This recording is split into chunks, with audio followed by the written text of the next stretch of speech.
नाज़रीन फैज़गंज में breaking news पहुंचाईंदासीं। Eid वेझो ईंदे ई फैज़गंज में ट्रांसपोर्ट मालिकनि किरायो वधाइण शुरू करे छॾियो आहे। ट्रांसपोर्ट मालिकनि फैज़गंज खां ॿियनि शहरनि ॾांहुं वेंदड़ मुसाफ़िरनि खां मनपसंद किरायो वसूल करणु शुरू करे छॾियो।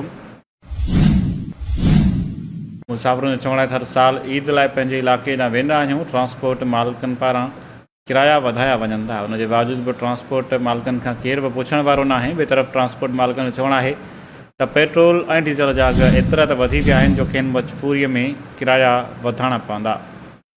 पुलिस पर ईद जे वेझो ई महांगा चालान जारी कंदे इन करे किराया जेके आहिनि वधाइण मजबूरी आहे। हाणे ज़रूरी उन ज़रूरत उन ॻाल्हि जी आहे त सिंध हुकूमत ट्रांसपोर्ट मालिकनि खां किराया जेके कयल वाद आहे रोके मुसाफ़िरनि खे रिलीफ फ़राहम कयो वञे, जीअं मुसाफ़िर आसानी सां पंहिंजे अबाणे इलाइक़नि में पहुची सघनि, ईद पंहिंजनि प्यारनि सां मल्हाए सघनि।